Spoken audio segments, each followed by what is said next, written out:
Yo mga idol, kamusta? Sports Talk PH nga pala.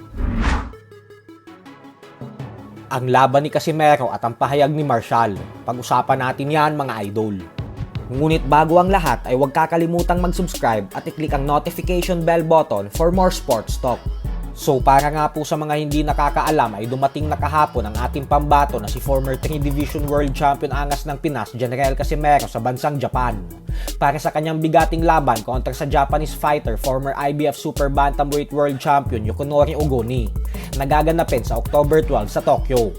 Subalit hindi nga po agad nakalabas ng airport si Casimero dahil pagkalapag nito sa airport ay agad itong dinumog ng Japanese media at mga journalist, kung saan bagamat si Oguni ang kanyang makakatapat ay puro patungkol kay Japanese Monster 4 Division World Champion na Naoya Inoue ang mga naging tanong sa kanya ng mga media. Isang patunay lamang ito na sa kabila ng lahat ng nangyari sa mga nakalipas na taon ay napakainit pa din ang potensyal na bakbakan sa pagitan ni Casimero at Inoue na usapin sa Japan.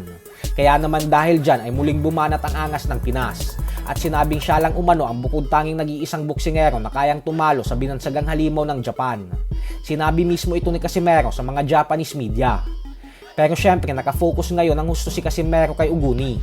Lalo pat ang laban na ito at impresibong panalo na pwede niyang makuha ay ang siyang magbibigay daan sa kanya upang muling mabigyan ng pagkakataon na makalaban si Inoue sa isang world title fight. Sa kabilang banda naman mga idol ay dismayado nga po talaga ang madaming Pinoy boxing fans nang dahil sa malakuking show na nangyari kagabi sa China, kung saan tila ninakawan ng gintong medalya ang pambato natin na si Olympic bronze medalist Yumir Marshall sa gold medal match nito kontra sa Chinese boxer. Maliwanag naman kasi na nakuha ni Marshall ang 2 rounds ng laban, habang isang round lang ang para sa incheck. Subalit sa bandang huli nga po ay ibinigay pa din ang panalo sa China, dahilan kung bakit silver medal ang iuuwi ni Marshall. Nagpasalamat naman agad si Marshall sa lahat ng Pinoy na sumuporta sa kanya at sinabing hindi man umano pumabor sa kanya ang desisyon ng mga hurado, subalit pinaramdam daw sa kanya ng mga tagahanga niya na parang gintong medalya na din umano ang nakuha niya. Magkita-kita daw tayo sa darating niyang laban sa professional boxing at syempre sa 2024 Paris Olympics. Magpapahinga lang daw muna siya bago sumabak ulit sa matinding ensayo. Bukod dyan ay agad din itong nag-live sa kanyang official Facebook page. Narito po ang kanyang naging pahayag at reaksyon sa laban.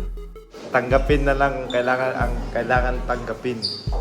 May ano din tayo, pagkukulang din na tayo kasi nagpabaya tayo nung second round. Sana inalagaan natin yung score, no? Diskarte na lang, ano na lang. Salamat mga idol. Importante po, safe tayo. Una sa lahat, maraming salamat sa mga solid team EM dyan, sa inyong pagsuporta at nandyan kayo parati para sa akin. Sports Talk PH, kakaiba ang laban ng